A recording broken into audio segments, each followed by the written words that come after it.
Il est difficile de dresser un bilan encore aujourd'hui car ce plan est en cours d'exécution.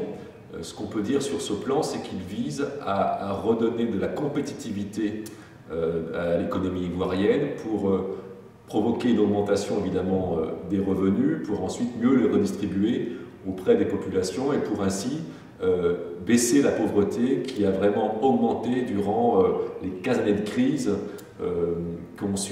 qu'a subi la Côte d'Ivoire de la fin des années 90 finalement jusqu'à l'accession au pouvoir du président Ouattara en 2011. Et donc ce retour de compétitivité, ça passe forcément par la relance du secteur privé, ça passe par l'amélioration de l'environnement des affaires, ça passe par des investissements massifs dans les infrastructures.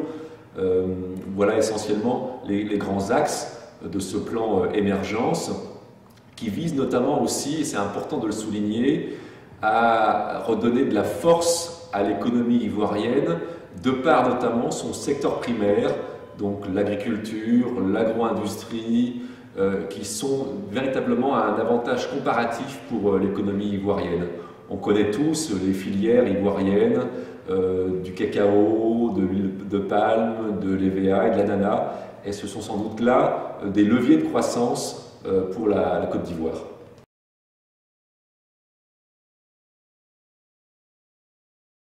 L'appétence de la finance internationale, des partenaires extérieurs pour la Côte d'Ivoire, mais plus généralement pour l'Afrique subsaharienne, est intéressant puisque ça peut permettre d'être un effet de levier. On assiste aujourd'hui à un bouleversement du paradigme en matière d'arrivée en Afrique subsaharienne des capitaux extérieurs. Jusqu'à présent, ces capitaux extérieurs étaient essentiellement de l'aide publique au développement.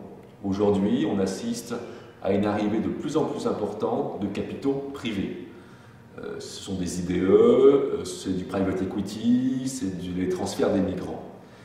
C'est un moteur de croissance car cet argent qui arrive en Afrique subsaharienne et notamment en Côte d'Ivoire est réinvesti essentiellement dans le secteur privé étant véritablement le seul moteur de croissance et le seul pourvoyeur, j'allais dire, d'emploi et de richesse pour les populations. Il me semble important de souligner un paramètre qui est très fort, très puissant pour la situation de ce pays. C'est que les fondamentaux de l'économie ivoirienne sont bons, puisqu'il y a un secteur primaire, agricole, agro-industriel, qui est potentiellement performant, puisque la Côte d'Ivoire jouit d'une position géographique avantageuse, puisque la Côte d'Ivoire dispose quand même d'infrastructures existantes avec le port, le chemin de fer, un réseau routier qui est somme toute de meilleure qualité que pour beaucoup d'autres pays de la sous-région. Tous ces fondamentaux sont là. Il y a aussi un marché domestique de plus de 20 millions de personnes, donc c'est finalement l'un des plus gros marchés intérieurs de la zone UEMOA. Et tous ces fondamentaux ont été évidemment mis entre parenthèses, voire même abîmés durant la crise. Mais puisque ces fondamentaux sont là, il est plus facile, de relancer la machine économique, et c'est ce à quoi on assiste aujourd'hui depuis la fin de la crise et l'arrivée au pouvoir du président Ouattara.